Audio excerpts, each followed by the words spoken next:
మహావతార్ బాబాజీకి, ఆయన పాదపద్మాలకి, సమస్త గురుమండలికి హృదయపూర్వకంగా నమస్కరిస్తూ ఈరోజు మనం ఒక టాపిక్ చెప్పుకుందాం. బాబాజీ అవతరణ దినోత్సవం ఈరోజు. మహావతార్ బాబాజీ భూమి మీదకి అడుగుపెట్టి ఎన్నో ఎంతో కాలమైంది. ఇప్పటికే ఆయన సజీవంగా చిరంజీవిగా ఉన్నారు, చిరంజీవత్వంతో ఉన్నారు. ఆయన ఎందుకు ఉన్నారు అంటే బాబాజీ యొక్క మిషన్ భూమి మీద ఎన్నో మిషన్స్ ఉన్నాయి. అందులో ఒకటి భూమి మీద ఆధ్యాత్మిక వ్యక్తులను తయారు చేయడం. ఆయన మిషన్లో పెద్ద పార్ట్ అన్నమాట ఇది. భూమి మీద ఆధ్యాత్మిక గురువుల్ని తయారు చేయటం. అందరూ ఆధ్యాత్మిక వ్యక్తులు అవ్వాలన్నది బాబాజీ యొక్క ప్రగాఢ వాంఛ. అందుకే ఆయన ఎంతో మందిని తయారు చేశారు. జీసస్, బుద్ధుడు, ఈ లిస్ట్ చెప్పుకుంటూ వెళ్తే మళ్ళీ వచ్చే సంవత్సరం అవుతుంది. అన్ని ఉన్నాయి. ఎంతో మంది పరమయోగులందరూ బాబాజీ దగ్గర తయారైన వాళ్ళే. యోగత్వంలో ఉన్నత శిఖరాలు ఎక్కిన వాళ్ళందరూ. అయితే మనకి తెలిసిన ఈ యుగంలో అయితే లాహిరి మహాశయుడి ద్వారా బాబాజీ మనకి ఇన్ఫర్మేషన్ వచ్చింది.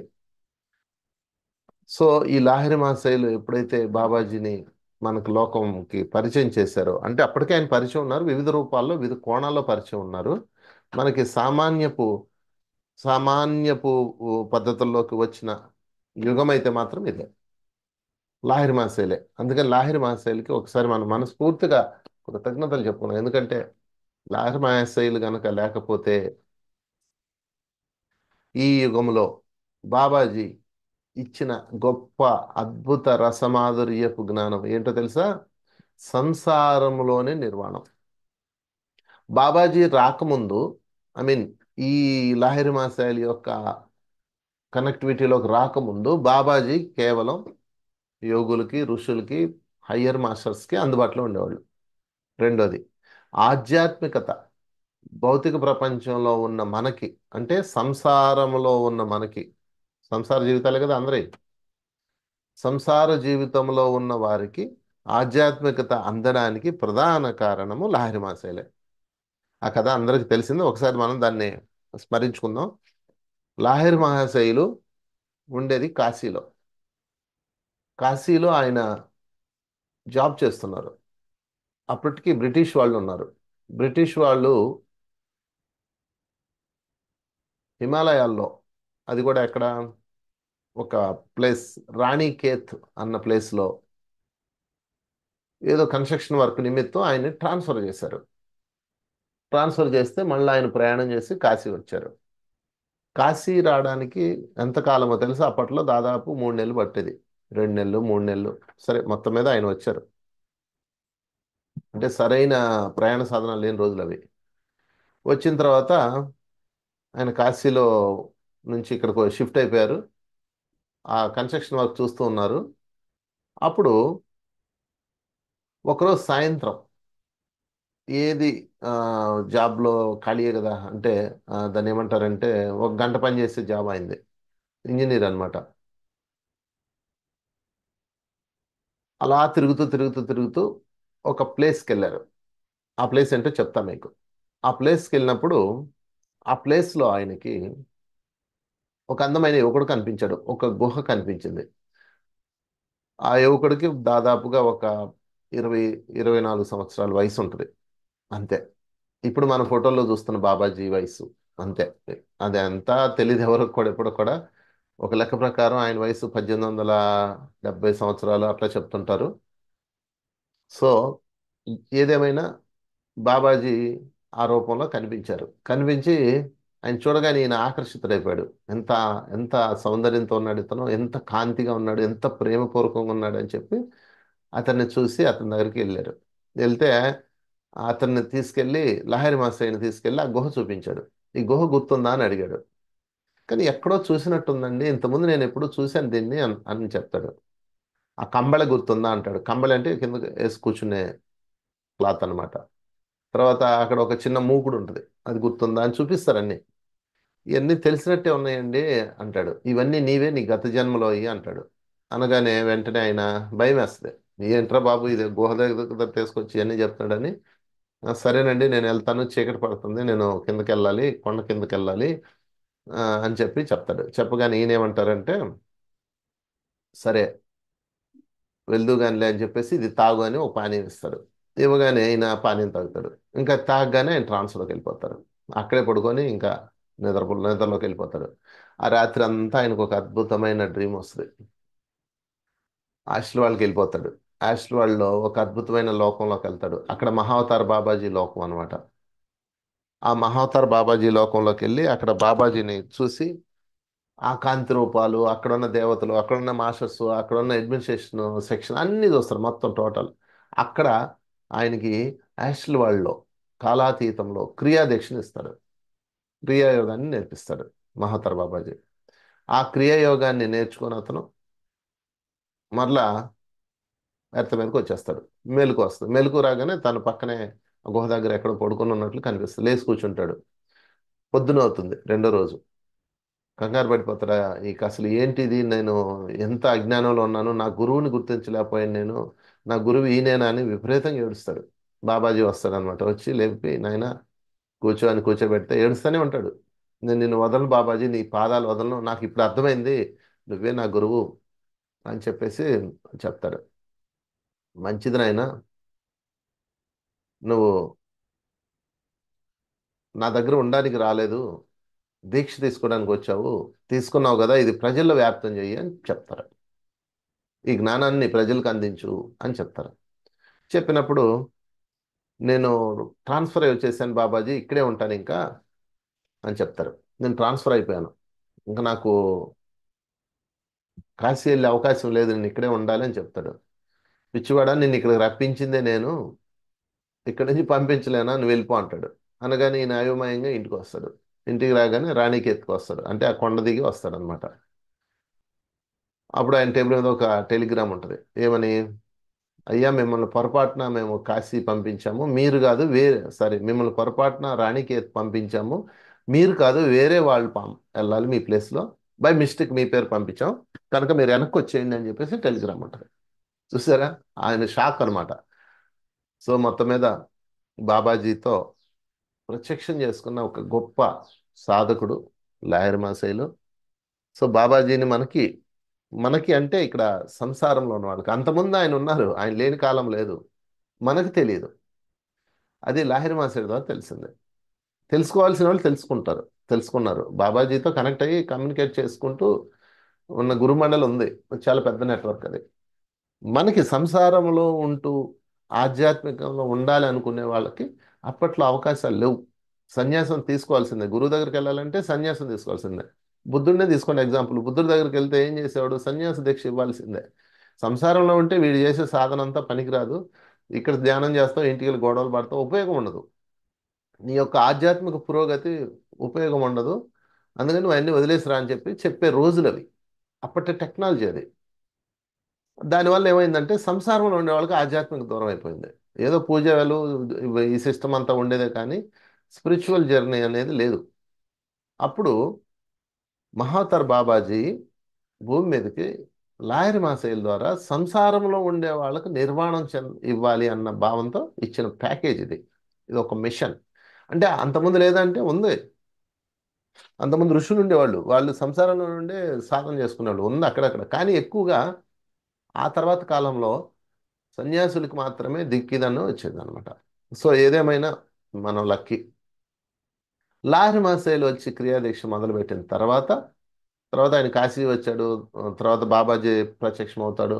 ఇంకా ఆయన తర్వాత ఒక్కొక్కళ్ళు వచ్చి ఆయన శిష్యులుగా చేరతారు. చాలామంది ఎంతో మంది మహనీయులు ఆ పరంపర మెయింటైన్ చేశారు. ఆ తర్వాత అలా అలా అలా కాలక్రమంలో ఆ క్రియాయోగం ఎన్నో రూపాలు తీసుకుంది. ఇప్పుడు ఇంకా సులువు. అంటే మీరు అర్థం చేసుకోండి ఒక పాయింట్. ఏ యుగంలో ఆ యుగానికి, ఏ కాలంలో ఆ కాలానికి తగ్గ పరికరాలు ఉంటాయి. అంటే ఫర్ ఎగ్జాంపుల్ మనకి సెల్ ఫోన్ ఉండేది. మన సెల్ ఫోన్ ఛార్జ్ చేయాలంటే ఇంతకుముందు దాదాపు 8 గంటలు పడుతుంది పాతకాలంలో, అంటే దాదాపు ఒక 2-3 సంవత్సరాల క్రితం. ఇప్పుడు అన్ని ఫాస్ట్ ఛార్జర్లు వచ్చేసినాయి. ఇప్పుడు గంటలో ఛార్జ్ అయిపోతుంది. అంటే ఏంటి అర్థము, మనము టెక్నాలజీలో ఎలాగైతే ఫాస్ట్గా ఉండాలని అనుకుంటున్నామో, సైంటిస్టులు ఎలాగైతే ప్రజలకి కంఫర్ట్ కోసం ఇంకా సులువుగా, ఇంకా కంఫర్ట్గా, ఇంకా సులువుగా, ఇంకా కంఫర్ట్గా, ఇంకా ఆనందంగా ఈజీగా ఎలా జీవించవచ్చు అని సైంటిస్టులు ఎలాగైతే నిరంతర శ్రమ పడుతూ కనిపెడుతుంటారు ఇవి, అలాగే ఆధ్యాత్మిక ప్రపంచంలో కూడా సైంటిస్టులు ఉంటారు. వాళ్ళే ఋషి మండలి. వాళ్ళ పని ఏంటి అంటే నిరంతరం ప్రజలు ఇంకా సులువుగా ఆధ్యాత్మికులు అవ్వడానికి, ఇంకా సులువుగా వీళ్ళు జ్ఞాన మార్గంకి వెళ్ళడానికి ఏ ఏ మార్గాలు ఉన్నాయని అన్వేషిస్తుంటారు. అలా అన్వేషణలో వచ్చిందే క్రియాయోగం. అది అప్పటి కాలానికి ఆ యుగానికి చాలా అవసరం. ఇప్పుడు ఈ కాలానికి ఇంకా సులువు. అంటే ఇంకా సులువైంది ఏంటి? అలా ఎత్తుకుంటూ వస్తే ఇప్పుడు ఇంకా సులువైంది ఆనాపానసతి ధ్యానం. అదైతే ఖచ్చితంగా చెప్పగలం మనం. సులువైంది అంటే ఇది గొప్పదైంది అంటారు. హద్దులు గీసేవాళ్ళు మూర్ఖులు. ఇది గొప్పది అది గొప్పది అనేవాడు మూర్ఖుడు. మా గురువే గొప్పోడు అదంతా తప్పు అనేవాడు పరమ మూర్ఖుడు. వీళ్ళ వల్ల యుద్ధాలు తప్ప ఏముండదు. గొప్పది కాదు, గొప్పది అన్న పదం వాడకండి.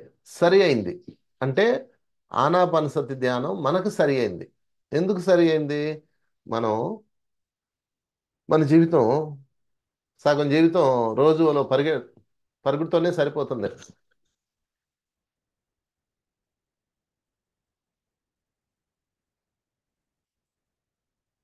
సో ఈ పరుగు పరుగు పరుగులో ఎక్కడ మనకు ఆధ్యాత్మికత అవుతుంది? గంటలు గంటలు ఎట్లా కూర్చోగలం? గంటలు గంటలు ఆ గురువుల చుట్టూతో ఎలా తిరగగలం? అందుకని సింపుల్ సిటీ. కళ్ళు మూసుకొని అయినా శ్వాసను గమనించు. మంత్ర తంత్ర యంత్రాలు అన్నీ ఉన్నాయి, ఏది తప్పు కాదండి. కానీ మనకు సరి అయింది, మనకి సులువైనది, సంసారంలో ఉన్న వాళ్ళకి, వ్యాపార వ్యవహారాల్లో ఉన్న వాళ్ళకి ఆనాపానసతి ధ్యానం సులువైంది. చూసారా? ఇది ఇచ్చింది ఎవరు? ఇది కూడా మహతర్ బాబాజీ నుంచే వచ్చింది, అంటే ఋషి మండలి నుంచే వచ్చింది. అంటే సైంటిస్టులు ఎలాగైతే కొత్త కొత్త కనిపెట్టి మనుషులు సుఖంగా సౌఖ్యంగా ఉండడానికి, పురోగతి చెందడానికి హెల్ప్ చేస్తారో అలాగే ఋషి మండలి కూడా చేస్తారు. అలా వచ్చింది ఆనాపానసతి. దీని తర్వాత ఇంకోటి రావచ్చు, ఇంకా ఇంకా సులువైంది ఇంకోటి రావచ్చేమో. ఏమో, ఏదైనా రావచ్చు. సరే, ఏదేమైనా మహతర్ బాబాజీకి ధన్యవాదాలు చెప్దాం. అసలు సంసారంలో నిర్వాణం ఉన్న ఈ యుగంలో ప్రారంభించింది అయితే మాత్రం ఆయనే. కనుక ఈరోజు మనం ఎంతో హాయిగా ఆడుతూ పాడుతూ ఆధ్యాత్మికతలో ఉన్నాం. ఆడుతూ పాడుతూ ఏ దీక్షలో లేవు, ఏ ఏవి వదలాల్సిన పని లేదు, ఏ భార్య బిడ్డల్ని వదలాల్సిన పని లేదు, ఎక్కడికో వెళ్ళాల్సిన పని లేదు. కనుక మనకి దొరికిన గొప్ప కానుక మహాతర్ బాబాజీ. ఈ మహోత్తర బాబాజీని తీసుకొచ్చిన లాహిరి మాసేల్కి, మనకు పరిచయం చేసిన లాహిరి మాసేల్కి కృతజ్ఞతలు చెప్దాం.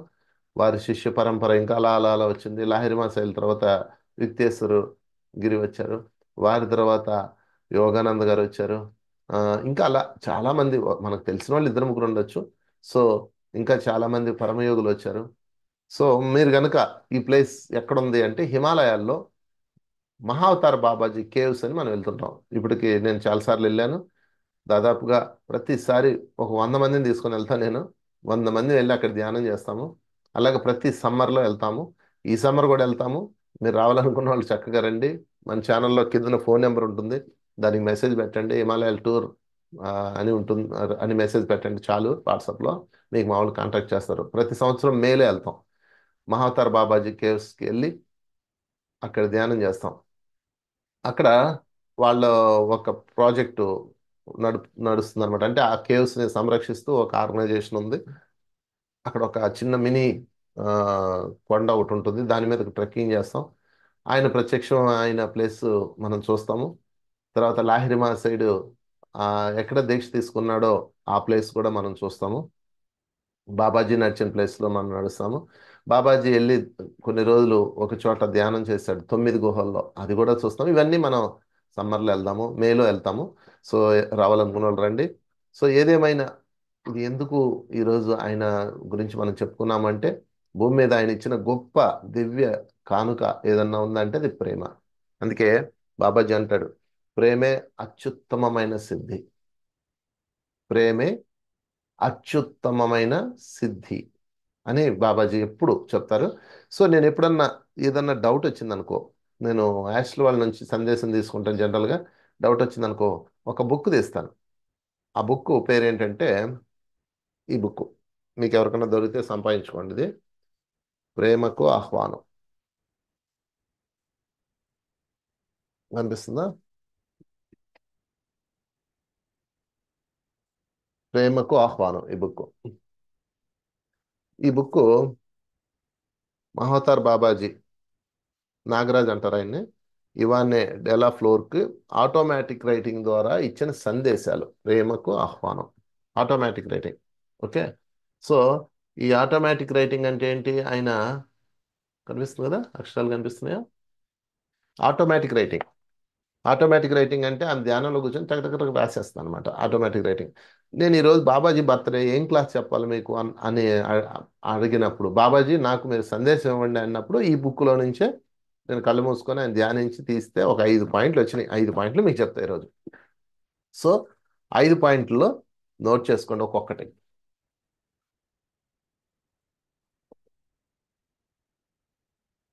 ఆయన 5 సందేశాలు ఇవ్వండి మాకు ఈరోజు మీ అవతరణ దినోత్సవం కాబట్టి అని నేను కోరుకున్నప్పుడు, ఆయన నాకు ఇచ్చిన, నా ద్వారా మనకి ఇచ్చిన ఉమ్, సందేశాలు, అందరికి ఇచ్చిన సందేశాలు. అందులో మొదటిది దిగంబర ఆత్మగా జీవించాలి. మొదటిది. నేను షాక్ అయ్యాను ఈ వర్డ్ చూడగానే. మళ్ళా ఇది ఎలా చెప్పాలి దేవుడా అనుకున్నాను, ఎందుకంటే దిగంబర అనగానే ఆ పేరు చూడగానే భయపడతాం మనం. దిగంబర ఆత్మగా జీవించాలి. ఎంత అద్భుతమైన వర్డ్ చూడండి, దాని మీద చాలా కుస్తీ పడితే వచ్చిన ఆధారం. దిగంబర ఆత్మ అంటే ఏంటి? పరిశుద్ధమైన ఆత్మ. అంటే ఆత్మలో ఎటువంటి మలినాలు ఉండకుండా ఉండడమే దిగంబర ఆత్మగా జీవించడం. అందులో కిందన టైటిల్ ఇచ్చారు, తీర్పులు, ఆధిక్యతాభావం, పరిమితులు, ఆధ్యాత్మిక అహంకారం లేకుండా జీవించడమే దిగంబరత్వం. మళ్ళీ చెప్తాను జాగ్రత్తగా వినండి. తీర్పులు. తీర్పులు అంటే ఏంటి? వాడట్ట వీడట్ట, వాడు వాడు నువ్వు ఇట్లాగే ఉండాలి, నువ్వు ఇలా చెయ్యి, నేను చెప్పినట్టు చెయ్యి అనేది ఆధిక్యతాభావం. ఆధిక్యత అంటే ఏంటి? మన డామినేషన్, వాళ్ళని తొక్కేయడం. మూడోది పరిమితులు. నీకు నువ్వు పరిమితులు బిగించుకుంటావు. నాది ఇంతే, నా జీవితం ఇంతే, నా వల్ల కాదు, నేను చేయలేను అని పరిమితులు బిగించుకుంటాం కదా, అది. తర్వాత ఆధ్యాత్మిక అహంకారం. భౌతిక అహంకారం పెట్టుకోండి కావాలంటే, నాకు డబ్బులు ఉన్నాయి, కార్లు ఉన్నాయి, పెట్టుకోండి, అది పర్లేదు. ఆధ్యాత్మిక అహంకారం అసలు ఉండకూడదు సాధకుడికి. వీటిని విసర్జించడమే దిగంబరత్వం. 4 ఇచ్చారు ఆయన. తీర్పులు చెప్పడం, ఆధిపత్యం, పరిమితులు విధించుకోవటం, ఆధ్యాత్మిక అహంకారం, ఈ 4 విడవడమే దిగంబరత్వం. దిగంబరత్వం అనగానే మీరు చాలా చోట్ల దత్తాత్రేయుడు కానీ దిగంబర దిగంబర అని పాడుతుంటారు. మహతార్ బాబాజీ గురించి కూడా దిగంబర అని పాడుతుంటారు. ఈయన దిగంబరంగా లేడు కదా. బాబాజీ దిగంబరంగా లేడు, నేను చూశాను, మీరు చూశారు, ఫోటోలో చూశారు. ఓకే. పోనీ దత్తాత్రేయుని చూడండి, దత్తాత్రేయుడు ఎక్కడ మీకు దిగంబరంగా ఉన్నాడా? దిగంబరంగా అనగానే మనకు తెలిసిన ఆ గొప్ప విషయం ఏంటంటే బట్టలు లేకుండా తిరగడం కాదు మిత్రులారా, అస్సలు కాదు. బట్టలకి దిగంబరానికి సంబంధం లేదు. దిగంబరత అంటే అర్థం ఏంటంటే, ఇదిగో ఇచ్చాడు కదా టైటిల్, మీరు ఆధ్యాత్మిక అహంకారం లేకుండా, ఆధిపత్యం, ఆధిపత్యం అంటే అందరినీ డామినేట్ చేసే ఉద్దేశం లేకుండా, తీర్పులు లేకుండా, తర్వాత ముఖ్యంగా అన్నిటికన్నా విలువైంది పరిమితులు లేకుండా. పరిమితులు. పరిమితి అంటే ఏంటి? మీకు మీరు విధించుకునే పరిమితి, నా బతికింతే, నాది ఇంతే, ఇది ఇంతే, అదంతే, అట్లా పరిమితులు లేకుండా ఉండడమే ఆత్మ యొక్క దిగంబరత. అందుకని ఈ పదం ఎంత బాగా వచ్చిందో నేను ఇందులో తీసి చెప్తున్నా మీకు. ఆత్మ యొక్క దిగంబరత. ఆత్మ అంటే ఆత్మ దిగంబరంగా ఉండాలి. బాడీ ఎట్లన్నా ఉండని అబ్బా, బాడీ దిగంబరం ఏంటి? అది ఎట్లా ఉండాలి అట్లా ఉండని. అంతేగాని బట్టలన్నీ తీసేసి తిరిగితే ఆధ్యాత్మికత కాదు. అది అలా తిరిగే వాళ్ళని వదిలేయండి, మనకు సంబంధం లేదు. కనుక మీరు ఏది వదలాల్సిన పని లేదు మిత్రులారా. మీ బట్టలు వదలక్కర్లా, మీ కుటుంబం వదలక్కర్లా, మీ భార్యను వదలక్కర్లా, మీ భర్తను వదలక్కర్లా, మీ పిల్లల్ని వదలక్కర్లా. అది పెద్ద గొప్ప విషయమా ఏంటి? దిగంబరం. అది ఎంత అద్భుతమైన పదం అనుకున్నారు. అది పొల్యూట్ అయిపోయింది. దిగంబరం అంటే అర్థం ఏంటి? బట్టలు వేసుకొని తిరగడమా? కాదు. ఆత్మ యొక్క దిగంబరత. ఓకే. ఎంత అద్భుతమైన సందేశం ఇచ్చారు బాబాజీ, మనం ధన్యవాదాలు చెప్దాం. దిగంబర ఆత్మగా జీవించాలి, మహాతర్ బాబాజీ చెప్తున్న గొప్ప సందేశం. దిగంబర ఆత్మ నేను, లోపలంతా ఏమి లేదు నా ఆత్మలో, ఏమి లేదు, జీరో.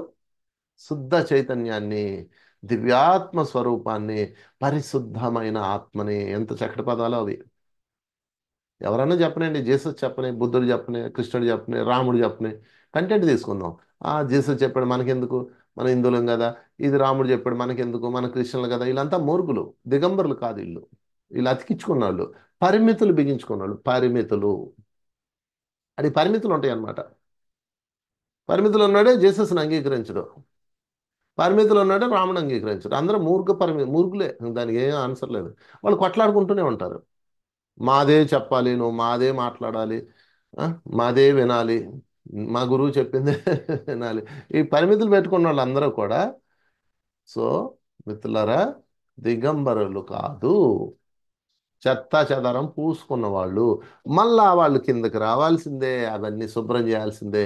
అందుకని బాబాజీ ఈరోజు అవతరణ దినోత్సవ సందర్భంగా మనకి ఇచ్చిన గొప్ప సందేశం, దిగంబర ఆత్మగా జీవించాలి. మీకు మీరు సంకల్పించుకోండి, నేను దిగంబర ఆత్మని. మరి అన్నీ అతుక్కొని ఉన్నాయి బొచ్చెడు. అవన్నీ మనం తొలగించుకోవాలి, మనమే తొలగించుకోవాలి. ఉద్ధరేదాత్మనాత్మానం, నిన్ను నువ్వే ఉద్ధరించుకోవాలి. ఓకే, రెండో పాయింట్లోకి వెళ్ళిపోదాం. శ్వాస యొక్క శాశ్వతమైన పోషణ పొందండి. అద్భుతమైన పదం. శ్వాస యొక్క శాశ్వతమైన పోషణ పొందండి. బాబాజీ ఇస్తున్న మరొక గొప్ప సందేశం. శ్వాస యొక్క శాశ్వత పోషణ అంటే ఏంటి? ఆ పోషణ ఎట్లా వస్తుంది మనకి? మన పోషక పదార్థం, మన మన శరీరానికి కావాల్సిన పోషకాలు ఎక్కడి నుంచి వస్తాయి? ఆహారం నుంచి వస్తాయి. అర్థమైందా? మీకు ఆహారం నుంచి పోషణలు వస్తాయి, అవును కదా? కాదు. ఒకసారి యోగానంద గారు వాళ్ళ గురువుగారి దగ్గరికి వెళ్ళి ఆశ్రమంలో ఉంటాడు. ఉన్నప్పుడు ఏం జరుగుతుందంటే ఆయనకి, గురుగారు ఈ ఆశ్రమంలో నేను ఉండలేకపోతున్నాను, వీళ్ళు నన్ను పట్టించుకోవట్లేదు, నాకు సరైన సమయానికి భోజనం కూడా పెట్టట్లేదు అంటాడు. తినకపోతే భోజనం కంప్లైంట్ లేదు చెప్పొద్దు. చూసారా? తీర్పులు ఇవ్వద్దు. నువ్వు కంప్లైంట్ చెప్పకూడదు. వాటిని మొయ్యకు, తోటి వాళ్ళతో గొడవ పడకు, వాళ్ళతో అసలు నువ్వు మాట్లాడుకో అంటాడు ఆయన. మరి ఎలాగా, నేను ఆహారం పెట్టమని అడగకపోతే వాళ్ళు పెట్టరు, తినకపోతే ఎలాగా అంటాడు ఆయన. అప్పుడు ఆయన ఏమంటాడంటే, భౌతికపరమైన ఆహారం ద్వారా నువ్వు జీవించే లెక్కైతే నువ్వు మరణించు అంటాడు. ఎంత సింపుల్గా చెప్పాడు చూడండి. భౌతికపరమైన ఆహారంతోనే నువ్వు జీవించే లెక్కైతే నువ్వు మరణించు అంటాడు.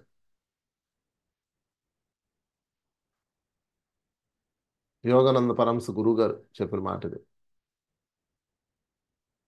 మరి భౌతిక ఆహారం ద్వారానే కదా జీవిస్తాం?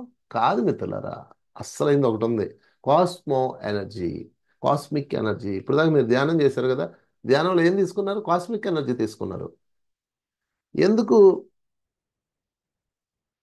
ధ్యానం చేసిన వాళ్ళకి ఆరోగ్యం వస్తుంది చెప్పండి? ధ్యానం చేసే వాళ్ళందరూ ఫస్ట్ చెప్పే మాట ఏంటంటే, నా ఆరోగ్యం చాలా బాగుందండి, రోజు ధ్యానం చేస్తున్నానా. 41 రోజులు మీరు ఆపకుండా కంటిన్యూగా ధ్యానం చేయండి, మీ దేహంలో మార్పులు మీకే తెలిసిపోతాయి. పూర్తి చైతన్యంతో ఉంటారు. మీకున్న అనారోగ్యం క్రమక్రమంగా క్షీణించి మాయమవుతుంది. ఎట్లా సాధ్యమైంది ఇది? అసలు ధ్యానానికి ఆరోగ్యానికి సంబంధం ఏంటి అంటే, మీరు ధ్యానం ద్వారా పోషకాన్ని తీసుకుంటారు, కాస్మో ఎనర్జీని తీసుకుంటారు. దేహం ద్వారా ఇడ్లీ వడ సాంబార్ ఎలా తీసుకుంటామో, ధ్యానం ద్వారా కాస్మిక్ ఎనర్జీ తీసుకుంటాం.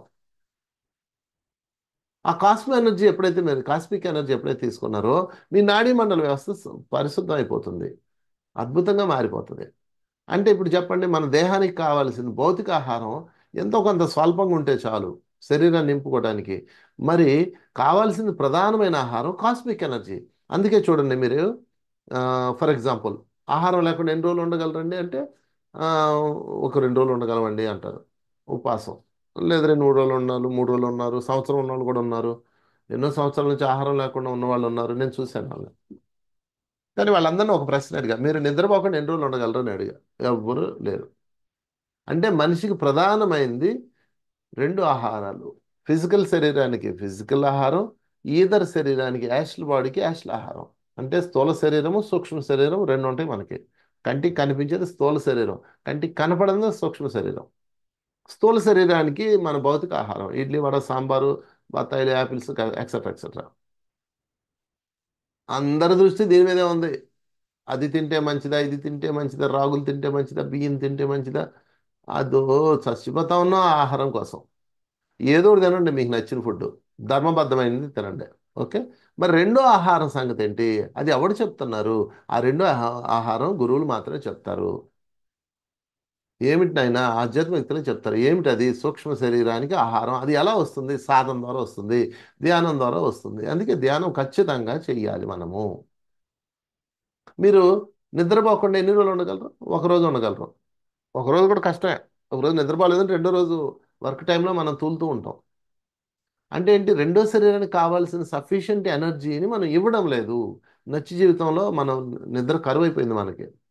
రాత్రి ఎప్పుడో 11కో 1 గంటకు పడుకుంటారు, పొద్దున్నే 5కి 6కి లేచి పరిగెడతారు. దాంతో కాస్మిక్ ఎనర్జీ తగ్గిపోయింది. దాంతో శరీరంలో రోగాలు నిద్రలేసినాయి. చూసారా? ఎప్పుడైతే మీరు ఆ ధ్యానములో సఫిషియంట్ స్లీపింగ్ తీసుకున్నారో, మెడిటేషన్ అన్నది కూడా హయ్యెస్ట్ స్లీపింగ్, బెస్ట్ స్లీపింగ్ అనమాట. అందులో జరిగే ఒక ప్రక్రియ. దాని తర్వాత ఇంకో లెవెల్స్ ఉంటాయి. అప్పుడు మీకు ఆరోగ్యంగా ఏమొస్తుంది చెప్పండి? టాబ్లెట్స్ వేసుకున్నారనుకోండి, మత్తు బిళ్ళలు, దగ్గు వచ్చింది అనుకోండి, మీకు దగ్గు మంది వేసుకోగానే ఏమొస్తుంది? నిద్ర వస్తుంది. ఆ నిద్రలో మీరు ఆ ఎనర్జీని తీసుకుంటారు. దాంతో ఇది సెట్ అయిపోద్ది. సో ఏదేమైనా మనకు కావాల్సిన ఆహారం, రెండో ఆహారము కాస్మిక్ ఎనర్జీ. కాస్మిక్ ఎనర్జీని ఎలా తీసుకోమన్నాడు బాబాజీ చూడండి. శ్వాస యొక్క శాశ్వత పోషణ పొందండి. శ్వాస యొక్క శాశ్వతమైన పోషణ. అంటే ఈ శ్వాసని శాశ్వతమైన పోషణని కలిపారు బాబాజీ. అదే ఆనపనస ధ్యానం. అంటే మీరు కళ్ళు మూసుకొని ధ్యానం చేస్తూ ఉంటారు. ఓకే, అయిపోయింది, 1 గంట అయిపోయింది. ఓకే, మరి మిగతా టైము ఊరికే ఉన్నాం. అప్పుడు కూడా మీరు శ్వాస యొక్క శాశ్వత పోషణ పొందాలి. అసలు ఒక రకంగా ఇప్పుడు సైంటిస్టులు మొన్న చెప్తున్నది నేను చూశాను. మనం శ్వాస పీల్చడం తగ్గిపోయింది. ఆక్సిజన్ లెవెల్స్ తగ్గిపోయినాయి మన బాడీలో. ఎలా తగ్గిపోయిందంటే ఇంటెన్షన్స్ మనకి. ఫోన్ చూసేటప్పుడు మనం ఉత్కంఠగా చూస్తుంటాం కదా, ఆ టెన్షన్ టెన్షన్ పడుతుంటాం కదా, దాంతో మనం శ్వాస తగ్గించేస్తాం. అందుకే క్రియాయోగంలో లేకపోతే యోగాలో చెప్పబడ్డది ప్రాణాయామాలు. ఖచ్చితంగా చేయాలి ప్రాణాయామాలు. ఎప్పుడైతే ప్రాణాయామం చేశామో మన శ్వాస యొక్క పరిమితులు పెరుగుతాయి. లేదు మీరు ఖాళీగా ఉన్నారు, శ్వాసను మీద ఫోకస్ చేయండి. మీరు ఇప్పుడు వీడియో చూస్తున్నారు, శ్వాసను పీల్చడం తగ్గించేస్తారు, మీకు తెలియకుండానే చిన్నది అయిపోతుంది శ్వాస. శ్వాస ఆడుతుంది కానీ చిన్నది. కావలసినంత ఆక్సిజన్ ఎవరు. అందుకని నిరంతరం మీరు శ్వాసను గమనిస్తూనే ఉండండి. మీరు మీ పనులు చేసుకుంటూ ఉంటూ శ్వాసను గమనిస్తూ ఉండండి. ఖాళీ సమయాల్లో పనికి మాలిన ఆలోచనలు చేయకుండా నిరంతర ధ్యానంలో ఉండండి. ఇది దీని అర్థం. నిరంతర ధ్యానం. ఇప్పుడు గంట సేపు కూర్చున్నాం, ధ్యానం అయిపోయింది, లేచాము, ఇద్దరు పనులు చేసుకుంటున్నారు, లేకపోతే ఎవడో ఇద్దరు మాట్లాడుకుంటున్నారు. వాళ్ళ మాటలు మీకు ఏం పని? మీకు తెలియకుండానే అటు వెళ్ళిపోతారు. ట్రైన్లో కూర్చున్నారు, వెళ్తున్నారు, ఇద్దరు పిచ్చపాటి మాట్లాడుకుంటుంటారు. ఒకడేమో ఒకడిని తిడుతుంటాడు, ఇంకోటి తిడుతుంటారు. ఇంత మీ చెత్త తప్ప ఏం లేదు. 99% చెత్తే మనం మాట్లాడేది ఒక రోజులో. మాట్లాడుతూ ఉంటారు. మీరు దాని మీద దృష్టి వెళ్ళిపోతుంది, మీకు తెలియకుండానే మీరు ఇలా ఇలా తిప్పేస్తారు మీరు తలకాయ. అక్కడ దాకా ఎందుకండి, ఇప్పుడు క్లాస్ జరుగుతుంది, ఇక్కడ నుంచి చెప్పడైతే టింగ్ అని అడుగుస్తాం. అంతా ఫోకస్లో ఎవరు ఉండరు కదా. ఆయన ఏమంటున్నాడంటే నిరంతర శ్వాస పోషణ. అంటే అప్పుడు కూడా మీరు శ్వాస మీదకి వెళ్ళండి, మీ పని కాదు కదా, మీరు మీ శ్వాస మీదకి వెళ్ళండి. అంటే మీరు ఫోకస్ మొత్తం మీ దగ్గర ఉండాలి, అది అసలు పాయింట్. మళ్ళీ శ్వాస మీదకి వెళ్ళండి అంటే నేను వాడున్నాడు నా ఫ్రెండ్, కింద పడ్డాడు, బండి నుంచి దెబ్బలు తగిలించుకున్నాడు. ఎందుకురా అంటే మీరే కదని చెప్పారు డ్రైవింగ్ చేసేటప్పుడు కూడా శ్వాసను గమనించమని. మరి గమనించమన్నారా? కళ్ళు ఎవడరా మూయమన్నాడు నిన్ను? ఉన్నాడు, కళ్ళు మూసాడు కదవా. బండి తోలేటప్పుడు ఖాళీగా ఉంటాం కదా, శ్వాసను గమనిస్తూ వెళ్ళు. వాడు ఏం చేశాడు? శ్వాస గమనించాడు, కళ్ళు మూయాలి కదా, మూసాడు. అది ధ్యానం కాదు. అంటే నిరంతర శ్వాస పోషణ కాస్మిక్ ఎనర్జీతో కనెక్ట్ అయి ఉంటాడు అనమాట అది. సో ఈ ఇట్లాంటి తెలివితేటలు ఉన్న వాళ్ళు చాలా మంది ఉంటారు. అందుకని నేనేం చెప్తున్నానంటే మీకు నిరంతరము మీ పనులు చేస్తూ పని మీద ఉండండి. పనికి మధ్యలో గ్యాప్ ఉన్నప్పుడు శ్వాస మీదకి రండి, శ్వాస పోషణ మీదకి రండి. వెళ్ళింది, వచ్చింది, ఒక తదాత్మ. పీల్చాను, వదిలేను. ఎప్పుడైతే దీని మీదకి వచ్చారో అది పర్ఫెక్ట్గా తీసుకుంటారు. దాని మీద లేరో, దాని మీద ఉన్నారు అనుకోండి, ఆత్రంగాళ్ళం కదా మనం, ఆత్రగాళ్ళం.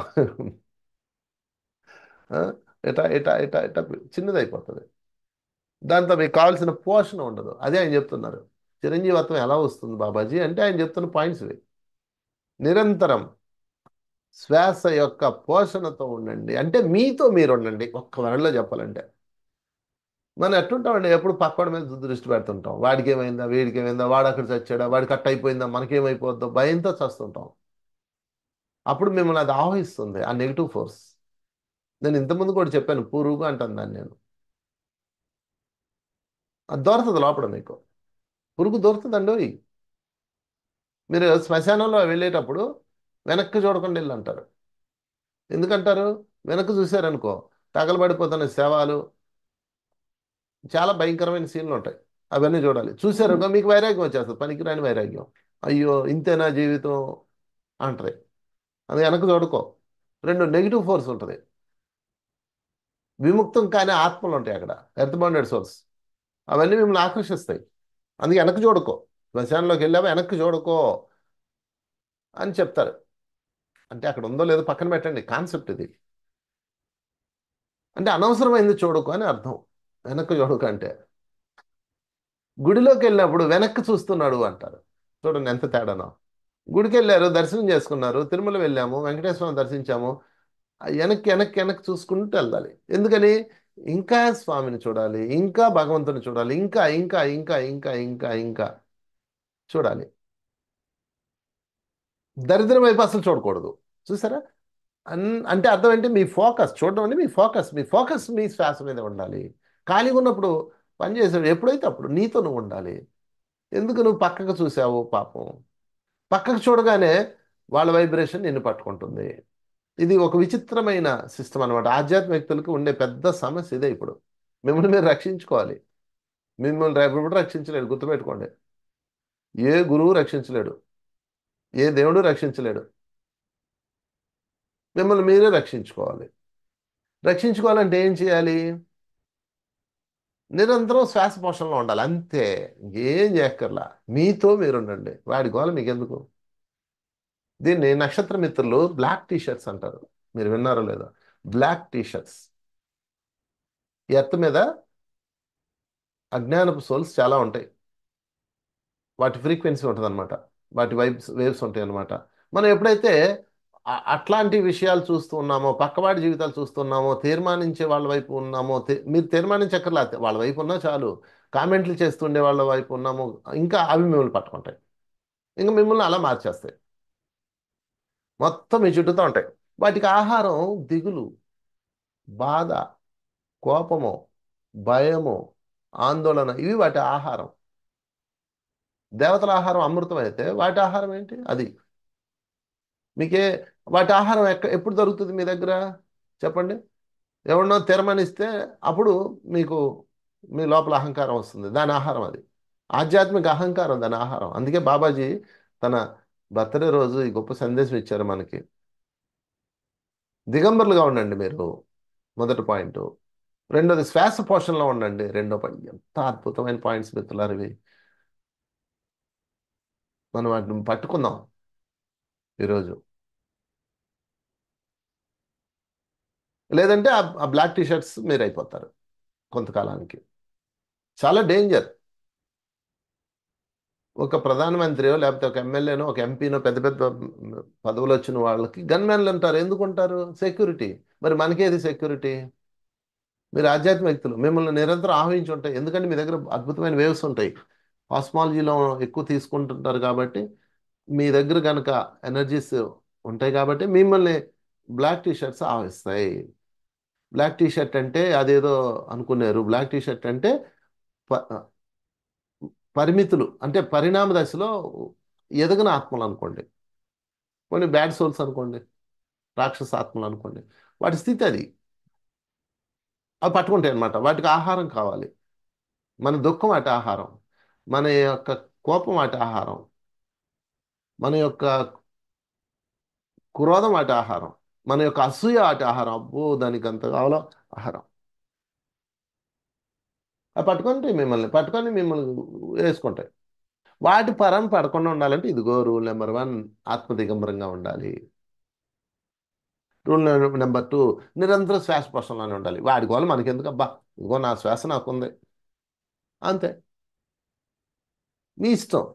నేను చెప్తున్నాను మిత్రులారా, బలైపోయిన వాళ్ళని చాలా మందిని చూశాను నేను, చాలా మంది నా జర్నీలో. ఎంత స్థాయికి వస్తారో టక్మని వెళ్ళిపోతారు. తీర్మానాల వైపు వెళ్ళిపోతారు, కామెంట్ల వైపు వెళ్ళిపోతారు, జడ్జిమెంట్ల వైపు వెళ్ళిపోతారు. చాలా కష్టం మళ్ళీ వాళ్ళు మామూలుగా రావడం. ఇంకా పూర్తిగా అందులో ఉంటారు. ఇంకా ఎక్కదు, ఏ చెప్పినా ఎక్కదు, ఇంకా ఎవడు చెప్పినా ఎక్కదు. అందుకని ముందు జాగ్రత్తగా ఉండాలి. మీరు మీకు రక్షణ కవచాలు బిగించుకోండి. ఒకటే రక్షణ కవచం ఏం లేదు. సరి అయినవి చూడండి, సరి అయినవి మాట్లాడండి, సరి అయినవి వినండి. మీకు అవసరం లేనిది ఎందుకు మాట్లాడుతున్నారు? మీకు అవసరం లేనిది ఎందుకు చూస్తున్నారు? చెత్త చూడకండి. నేను ఎంత చెప్తుంటానో, ఎంత చెప్తుంటానో. ఎందుకు చెప్తుంటాను చెప్పండి? నేను జాగ్రత్తగా ఉండడం కోసం. నేను చెప్పేది మీకోసం కాదు. చెత్త చూడకండి నేను చెప్పాను కదా. ఎవడో చెత్తగాడు వస్తాడు నా దగ్గరికి, చెప్తాడు. సరేలే అంటాను. వెంటనే నేను చెప్పింది నాకు గుర్తు వస్తుంది. అందుకే చెప్తూ ఉండాలి ఎక్కువ. గుర్తుపెట్టుకోండి, ఒక ఉన్నతమైన స్థితికి వెళ్ళాలంటే ఎక్కువ చెప్తుండాలి. మనం చెప్పడం వల్ల మనకు మనమే రక్షణగా ఉంటాం. మన వాక్యం మనకు రక్షణ అయిపోతుంది. నెగిటివ్లు మాట్లాడకండి అని చెప్పాను కదా. ఎవడోడు వస్తాడు నా దగ్గరికి. మరి తెల్లారు లేసి అందరితో ఉంటాం కదా భౌతిక ప్రపంచంలో. కాసేపు మాట్లాడగానే గుర్తొస్తుంది నాకు. అవును, ఈరోజు నేను క్లాస్లో ఏం చెప్పాను? నెగిటివ్లు మాట్లాడకండి అని చెప్పాను. మళ్ళీ నేను ఎందుకు మాట్లాడుతున్నానా? ఓకే ఓకే అంటాను, కట్ చేసుకుంటా. ఆ విధంగా మనకు మన రక్షణ కవచాలు వేసుకోవాలి. ఓకే. సో మూడో పాయింట్లోకి వెళ్ళిపోదాం. సో మిత్రులారా, చాలా ఇంపార్టెంట్ ఇది. మీ చుట్టూత నెగిటివ్ ఫోర్సెస్ ఉన్నాయి. దీనికి ఏ నిమ్మకాయలు అక్కర్లేదు, ఏ రుద్రాక్షలు అక్కర్లేదు, ఏ మంత్రాలు అక్కర్లేదు. ఊతే కట్టేస్తా ఉన్నారు, అన్ని మెళ్ళల్లో వేసుకుంటా ఉన్నారు. దానివల్ల ప్రయోజనం ఉండొచ్చో లేదో నాకు సంబంధం లేదు. అది నేను దాన్ని తక్కువ చేసి మాట్లాడడం లేదు. అది అది వాళ్ళకి అవసరమేమో, మనకు అవసరం లేదు. మన సంసారంలో ఉన్నవాళ్ళం. ఏ క్రిస్టల్ అక్కర్లేదు. ఒక క్రిస్టల్ దండలు వేసుకొని కూర్చుంది. పైన ఒకటి, కింద ఒకటి, ముందు ఒకటి, తలకోటి, చెవికి ఒకటి, అన్నీ వేసి కూర్చుంది. ఎందుకు ఇవన్నీ అన్నా? నెగిటివ్ ఫోర్స్ రాకుండానండి అంది. మంచిది అన్నాను. వాళ్ళ ఇంట్లో ఉన్నాను. ఆ రోజు ఏదో పంచాయతీ నడుస్తుంది. వాళ్ళు అట్ట చేశారు, వీళ్ళు ఇట్ట చేశారు, వాళ్ళు అట్ట అన్నారు, వీళ్ళు ఇట్ట అన్నారు, వాళ్ళు ఎలా చేసేయాలి, అలా చేసేయాలి ఎగురుతుంది. నేను అన్నాను, నెగిటివ్ ఫోర్స్ రా అంటే ఏంటి అన్నాను. ఇదే నెగిటివ్ ఫోర్స్ అంటే. మరి ఇన్ని క్రిస్టల్ తగిలించుకున్నావు, మెడ చుట్టూతా, తల చుట్టూతా, నడువు చుట్టూతా కట్టుకున్నావు, మెళ్ళ వేసుకున్నావు, ఎందుకు వచ్చింది నీకు? ఏం ఆగదు అది. దానికి ఏం పనికిరావు. Negative force black T shirts వాటి పేరు. ఇవన్నీ దాని దగ్గర పనిచేయవు.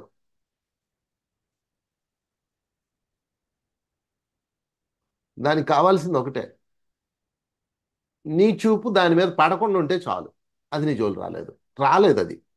నువ్వు దాని ఇంకా ఎలా చూసావా, పటక్మని పెట్టేస్తాయి. దాని ఇంకా చూడకూడదు నువ్వు, వినకూడదు, దాని గురించి మాట్లాడకూడదు. ఏదైతే నువ్వు నెగిటివ్ అనుకుంటున్నావో గుర్తుపెట్టుకోండి. ఎందుకంటే నీకు ఏదుందో నాకు తెలియదు కదా. ఏదైతే ఇది చెత్త, నాకు వద్దు, ముందు ఫస్ట్ ఫిక్స్ అవ్వండి. మిమ్మల్ని, మీకు ఉపయోగం లేదు అది. వాడి గురించి మీకేంటి ఉపయోగం? ఎవడో గురించి మాట్లాడుకుంటే మీకేంటి ఉపయోగం చెప్పండి? ఏమైనా ఉపయోగం ఉందా?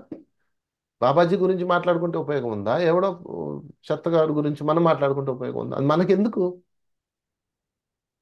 అది చెప్తున్నారు. నిరంతర శ్వాస పోషణ చాలా ఇంపార్టెంట్. 2 వార్స్ ఆయన బర్త్డే రోజున. ఇక మూడో పాయింట్లోకి వెళ్ళిపోదాం, కాలాతీతం అయిపోతుంది కాబట్టి. మూడో పాయింట్, ఈ పవిత్ర గ్రహంపై చిన్ని చిన్న పూలు, పుష్పాలు చూడండి. అదే జ్ఞానోదయం. అబ్బా, ఎంత అద్భుతమైన వాక్కో మూడోది. ఈ పవిత్ర అద్భుత గ్రహం, ఈ అద్భుత గ్రహంపై పుష్పాలను చూడండి. అంటే ప్రకృతిని చూడమంటున్నాడు బాబాజీ. ఏం చూడొద్దు అన్నాడు ఇందాక? చెత్త చూడొద్దు అన్నాడు. మరి ఏం చూడాలండి? ఏదో ఒకటి చూడాలి కదా. అటు చూడొద్దు అన్నారు, మరి ఎటు చూడాలి? కళ్ళు మూసుకొని ఉండలేం కదా. అద్భుతాలు చూడబోయి, పర్వతాలను చూడు, ఎంత అందంగా ఉంటాయి ఆ పర్వతాలు. అలా కూర్చున్నాడు ఇంకా చూడండి. సముద్రాన్ని చూడండి, వర్షాన్ని చూడండి, మబ్బులను చూడండి. ఏ పని లేదు, డాబా మీదకి వెళ్ళి మబ్బులు ఉంటాయి చూడండి. దానికోసం ఎక్కడికో పోక్కర్లా. నేను మాది నెల్లూరులో సాయి తపోవనం అని ఒక ఆశ్రమం ఉంది, ధ్యానాశ్రమం. దాన్ని ప్రకృతి ఒడిలో కట్టాను, పెన్నా నది ఒడ్డున. ప్రతి నెల 3 రోజులు వర్క్షాప్ ఉంటుంది. అది ఫస్ట్ వీక్లో ఫోన్ చేస్తే రిజిస్ట్రేషన్ చేస్తారనమాట. నెలకి 100 మందిని తీసుకొని ట్రైనింగ్ ఇస్తాం అక్కడ. కేవలం 100 మందిని తీసుకుంటాం, ఎక్కువ మంది తీసుకొని నేను. వాళ్ళకి ఏంటి తెలుసా, అసలు కళ్ళు మూసి ధ్యానం చేయించడం ఉండదు అక్కడ. రోజు 1 గంట ఆనాపానసతి ధ్యానము, మధ్యాహ్నం 1 గంట, ఉదయం 1 గంట, సాయంత్రం 1 గంట, 3 గంటలు ఉంటుంది ఆనాపానసతి ధ్యానం. ఓకే. మిగతా టైం ఏం చేస్తాం తెలుసా? క్లాస్ చెప్తాం. తర్వాత ఉదయం సాయంత్రం ప్రకృతిలో గడిపిస్తాం. ఓపెన్ ఐ మెడిటేషన్ చేస్తాం. తీసుకుపోయి వాళ్ళని ఆ నది ఒడ్డున ఆ సూర్యాస్తమయం అయ్యేటప్పుడు, అబ్బా మిత్రులారా, సూర్యాస్తమయం నదిలో ఒడ్డున చూడడాన్ని మించిన అదృష్టం ఉందా, అద్భుతం ఉందా? ఆ సూర్యుడు ఆ నదిలో అలా దిగిపోతా ఉంటాడు. ఆయన బంగారు వర్ణాలు మన ముందు నుంచి ఇలా వెళ్తుంటాయి. ఎంతమంది మా వాళ్ళకైతే చూపిస్తానో, చూడండి చూడండి అంటాను. అలా నిశ్చలంగా నీళ్ళల్లో ఇక్కడ వరకు కూర్చోబెట్టి అందరిని 1 గంట 2 గంటలు కూర్చోబెట్టేస్తాం అలాగా. కూర్చోబెట్టి ఆ పరవశం అనమాట. ఆ పక్షులు ఆ గాల్లో ఎగిరిపోతా ఉంటాయి. అది ఎంత బాగుంటుంది అది. అది చూడండి మిత్రులారా. అదే అని చెప్తున్నాడు. అదే జ్ఞానోదయం. ఎంత అద్భుతాలు ఉన్నాయి ఈ లోకంలో. ఓషో గారు 14 సంవత్సరాల పాటు నది మీద ప్రయాణం చేస్తూ గడిపేశాడు. ప్రయాణం అంటే పడవ మీద కాదు. వెళ్ళి నదిలో దూకేసేవాడు. అలా పడుకునేవాడు నదిలో, అలా తేలుకుంటూ వెళ్ళిపోయాడు. 14 15 సంవత్సరాలు ఏమో ఆయన అలాగా ఆడుతూ పాడుతూ జీవించాడు తన బాల్యంలో. మళ్ళా పక్క ఊర్లో తేలేవాడు. మళ్ళీ అలా తేలుకుంటే వెళ్ళి పక్క ఊర్లో దిగి మళ్ళీ ఇంటికి వచ్చేవాడు. అందుకే ఆయన జ్ఞానోదయం పొందాడు. జ్ఞానోదయం పొందాలంటే మీరు ఏవో చేయక్కర్లే. జ్ఞానోదయం పొందాలంటే ఏం చెప్తున్నారండి బాబాజీ? ఈ అద్భుత గ్రహంపై ఉన్న పుష్పాలని చూడండి. పుష్పాలంటే ప్రకృతిని చూడండి. పుష్పాలు చూడండి. అసలు పుష్పం చాలు కదా. ఒక్క పుష్పం ఎంత పాఠం ఇస్తుందండి. ఇక్కడే ఉంటుంది. మురుగుంట పక్కనే చిన్న చెట్టు. దానికి ఒక చిన్ని పువ్వు. దానికి ఒక కాండం. దానికి ఒక రంగు. పుప్పొడికి పైన ఉంటుంది కదా, దానికి ఒక రంగు. చుట్టూతున్న ఆకులకు ఒక రంగు. రెమ్మలకు ఒక రంగు. చిగురుకు ఒక రంగు. గడ్డి పువ్వు అండి. ఎవడన్నా చూస్తాడా ఈ గడ్డి పువ్వుని? ఎవడన్నా కనీసం కోసి ఇస్తారా? ఇస్తే మీరు తీసుకుంటారా? నా టీనేజ్లో నాకు ఒక గర్ల్ ఫ్రెండ్ ఉండేది. దానికి గడ్డి పువ్వు ఇచ్చా, నా మొహన కొట్టింది. నా ఫ్రెండ్ గులాబీ పువ్వు ఇచ్చాడు, వాడికి పడిపోయింది. చూసారా? గడ్డి పువ్వుకి ఎవడన్నా విలువిస్తారా? ఇవ్వరు కదా. కానీ భగవంతుడు ఇస్తాడు. అదే జ్ఞానోదయం. ఆ గడ్డి పువ్వుకి రెక్కలకి ఒక రంగు, పైన పుప్పొడికి ఒక రంగు, కిందనున్న కాండానికి ఒక రంగు, ఆ తుండుకు ఒక రంగు. చూసారా? అన్ని రంగులు వేశాడు దానికి. ఎంత కేర్ఫుల్గా. గులాబీ పువ్వుకి ఎంత కేర్ఫుల్గా సృష్టించాడో పరమాత్ముడు, గడ్డి పువ్వును కూడా అంతే కేర్ఫుల్గా సృష్టించాడు. దానికి ఇవ్వాల్సిన ప్రత్యేక దానికి ఇచ్చాడు, దీనికి ఇవ్వాల్సిన ప్రత్యేక దీనికి ఇచ్చాడు. కాకపోతే మనం దాన్ని పట్టించుకోం. అది మన మన బుద్ధి, అది వంకర బుద్ధి మనది, మానవుల వంకర బుద్ధి. కనుక మిత్రులారా, చూడండి పుష్పాలని. ఎన్ని రంగులు, ఎన్ని వర్ణాలయ్యా. ఎన్నెన్నో ఉన్నాయి. సృష్టించావు.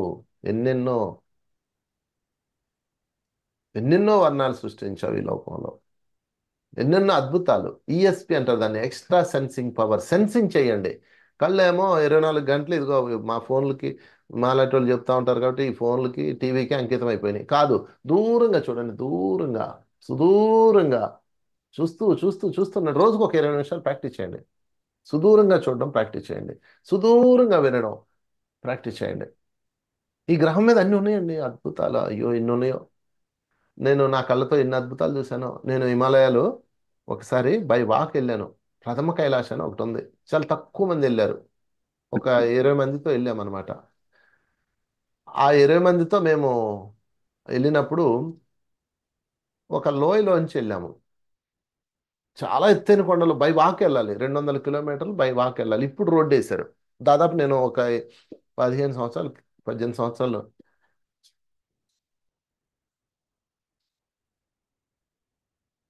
ఒక 15 20 సంవత్సరాల క్రితం అయి ఉంటుంది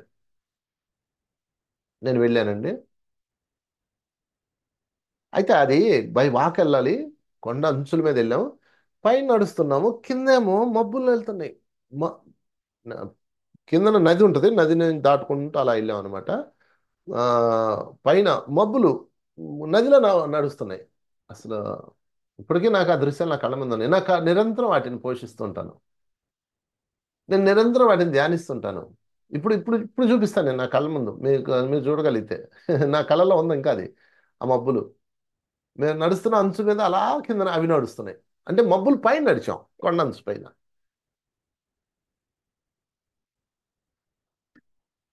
అయ్యే నాకు గుర్తుంటాయి. ఏ చెత్త నేను పట్టుకోను. చెప్తా ఉంటారు అంటుంటాను అంతే. స్వీట్ థింగ్సే గుర్తుంటాయండి. బ్యాడ్ థింగ్స్ పక్కన పెట్టండి. స్వీట్ థింగ్సే నిరంతరం గుర్తుండాలి. నిరంతరం వాటిని ధరించాలి మీరు. నిరంతరం పుష్పాలను ధరించాలి. ధరించడం అంటే తలలో ఇన్ని పుష్పాలు పెట్టుకోవటం కాదు. ధారణ అంటే లోపలికి తీసుకోవటం. ఒక పుష్పాన్ని చూడండి, దాని రంగులు చూడండి, దాని రెక్కలు చూడండి, దాని పుప్పొడి చూడండి, దానికి ఉన్న పరిమళాలు, అద్భుతాలు చూడండి. ఒక కొండను చూడండి.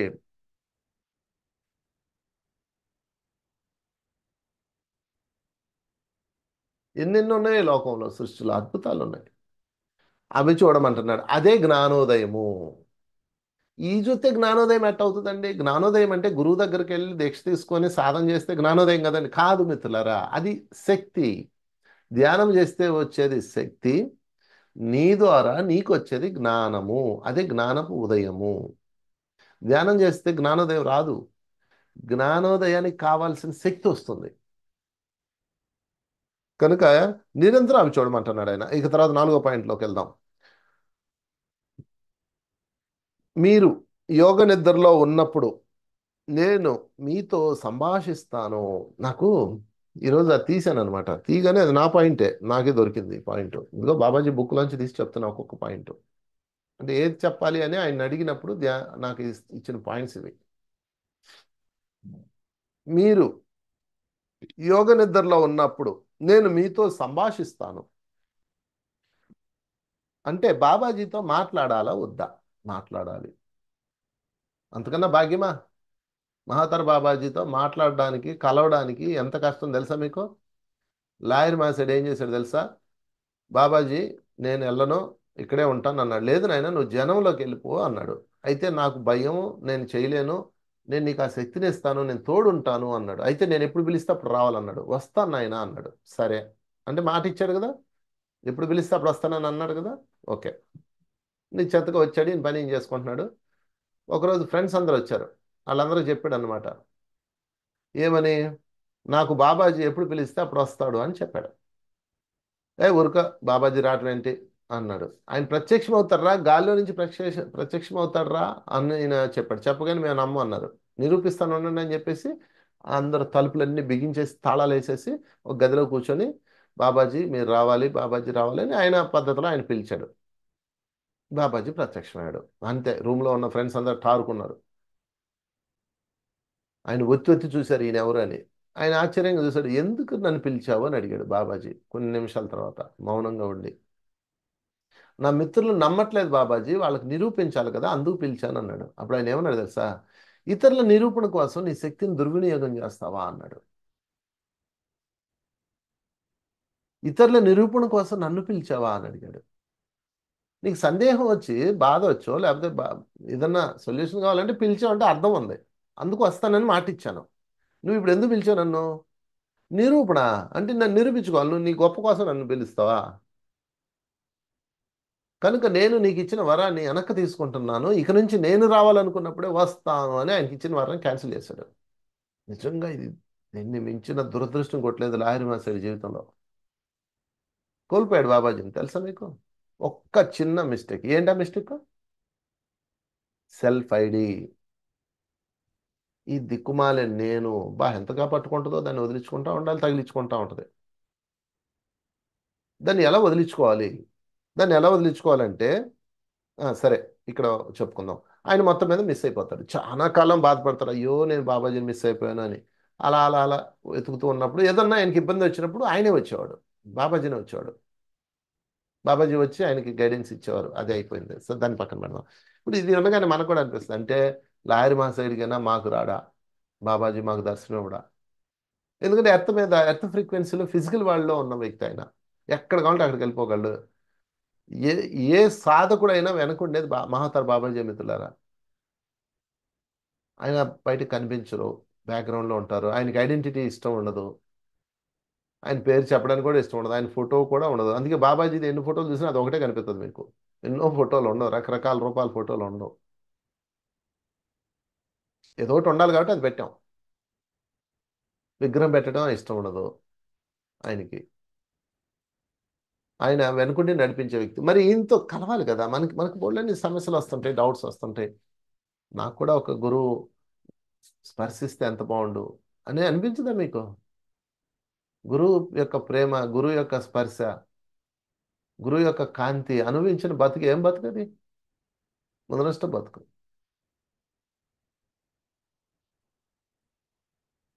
భగవంతుడు కరుణామయుడు. అందుకే మీకు గురువుని ఇస్తాడు. మళ్ళీ ఆ గురువుతో తగులు పెట్టుకుంటారు. ఆ గురువు ఇలాంటి వాడు అలాంటి వాడు అని చెప్తారు.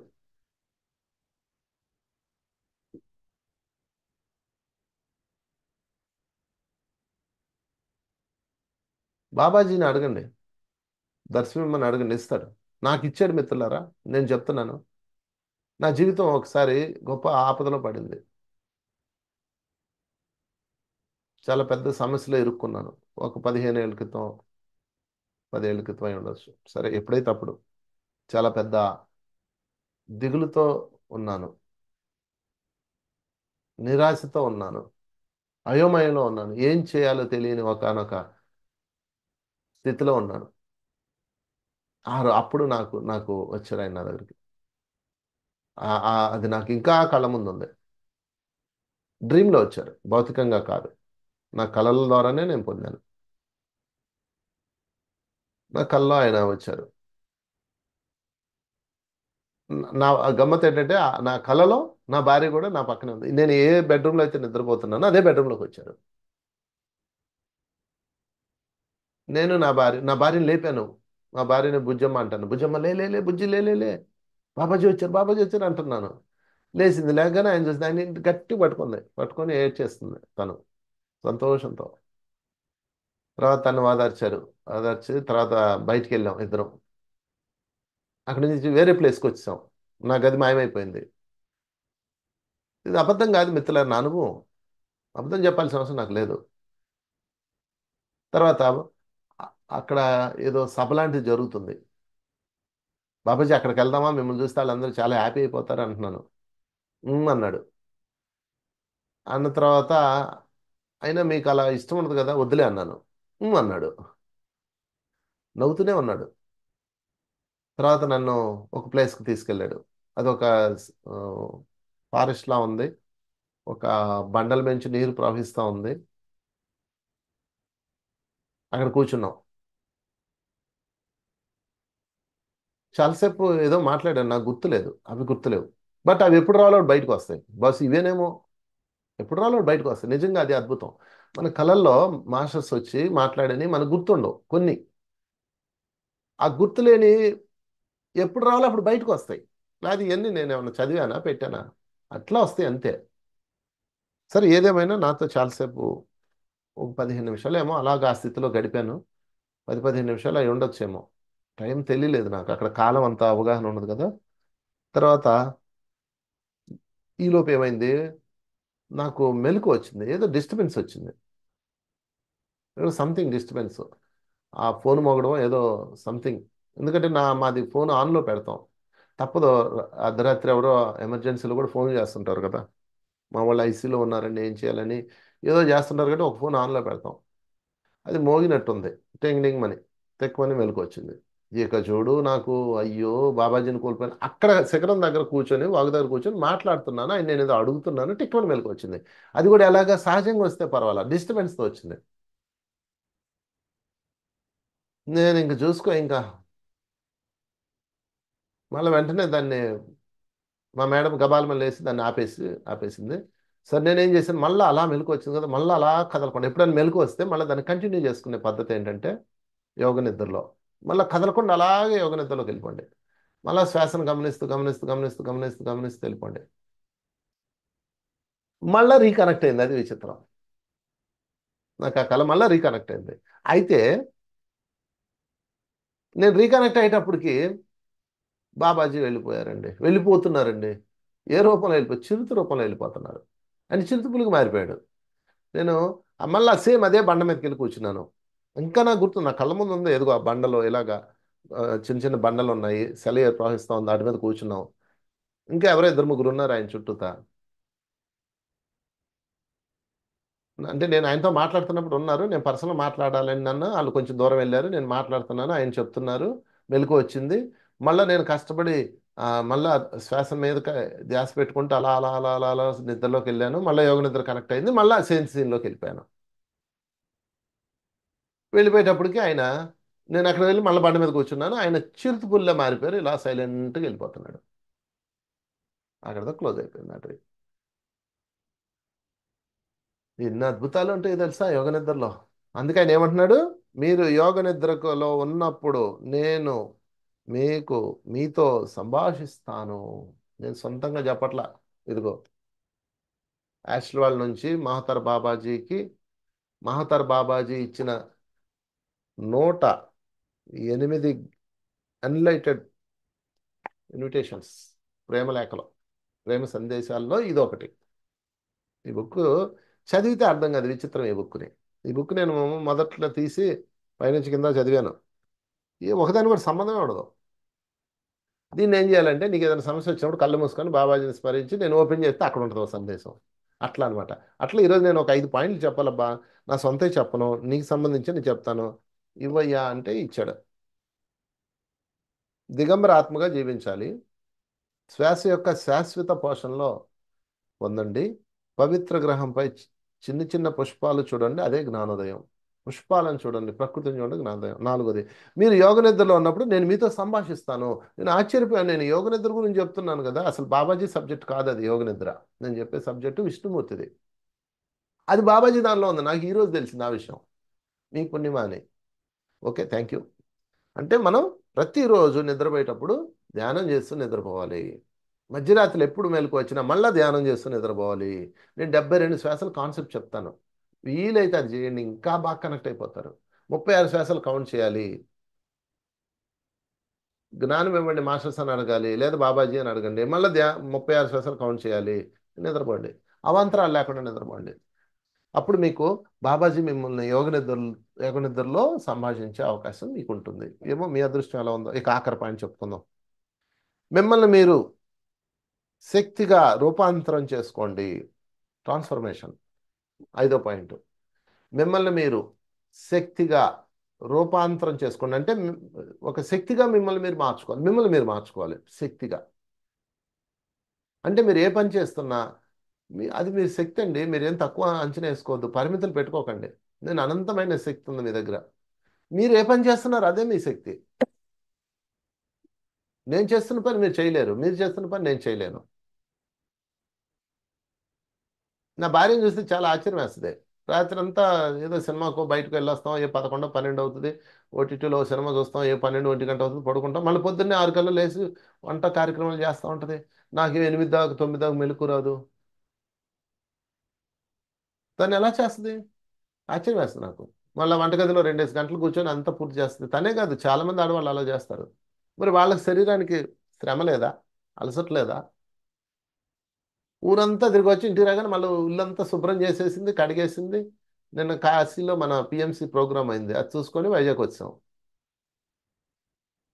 ఇద్దరం వెళ్ళాం, ఇద్దరం వచ్చాం. అంతా శుభ్రం చేసింది. 2 గంటల పాటు ఎలా చేస్తారు ఈ ఆడవాళ్ళు, నిజంగా మహనీయులు. ఇంకా గంట 2 గంటలు ఆ వంటగదిలో నుంచొని ఆ చెమటలు పడతా అంతా చేస్తారు. ఇంత గొప్పవాళ్ళండి ఈ విషయంలో వాళ్ళు. మనం చేయగలమా? చేయలేం కదా.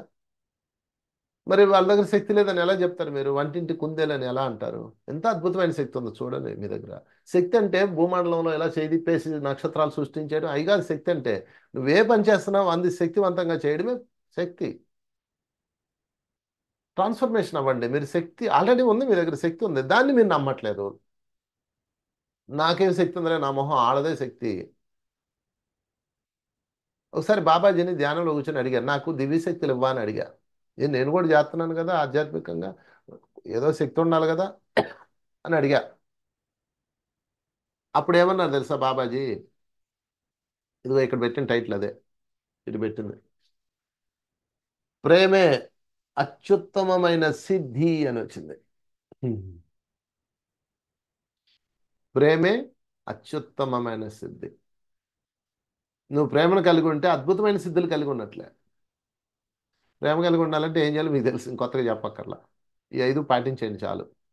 కనుక మిమ్మల్ని మీరు శక్తివంతంగా ట్రాన్స్ఫర్మేషన్ చేసుకోండి. అంటే మీ దగ్గర ఉన్న శక్తిని మీరు బిలీవ్ చేయండి, మీ దగ్గర ఉన్న శక్తిని మీరు నమ్మండి, మీ దగ్గర ఉన్న శక్తిని మీరు ఎక్స్పోజ్ చేస్తూ వెళ్ళండి. ఈ 5 పాయింట్లు మిత్రులారా మరొక్కసారి నేను చెప్తాను, క్లోజ్ చేద్దాం ఇంకా. సో, దిగంబర ఆత్మగా జీవించాలి అంటే ఎటువంటి తీర్పులు, కంప్లైంట్స్, ఆధిక్యతా భావాలు, పరిమితులు పెట్టుకోకుండా పరిశుద్ధంగా, దివ్యాత్మంగా, దివ్యాత్మ స్వరూపంగా జీవించాలి అని అర్థం. శ్వాస యొక్క శాశ్వత పోషణ పొందండి, నిరంతర ధ్యాన స్థితిలో ఉండండి, పవిత్ర గ్రహంపై చిన్న చిన్న పుష్పాలు అందాలు చూడండి, అదే జ్ఞానోదయం. మీరు యోగ నిద్రలో ఉన్నప్పుడు నేను మీతో సంభాషిస్తాను. ఈ రోజు నుంచి బాబాజీ మీకు మాట ఇచ్చాడు అనుకొని మీరు యోగ నిద్రలో కలలో వచ్చి మాట్లాడతారు. అవి ఏమన్నా పొందండి, మీకు వస్తే మాకు మెసేజ్ చేయండి. మిమ్మల్ని మీరు శక్తిగా రూపాంతరం చేసుకోండి. ఓకే. థ్యాంక్ యూ మిత్రులారా. 5 పాయింట్లు బాబాజీకి, 5 దివ్యమైన అనుభవాలు ఇచ్చాము, 5 సందేశాలు ఇచ్చాము అందరికీ. మరొకసారి ధన్యవాదాలు, కృతజ్ఞతలు. మీ అందరినీ బాబాజీ యొక్క దివ్య సుగంధ పరిమళాల్లో మీరు ఉన్నతాత్మలుగా, దిగంబరాత్మలుగా వర్ధిల్లాలని నేను కోరుకుంటున్నాను. మరొకసారి మీ అందరికీ ఆత్మ ప్రణామాలు.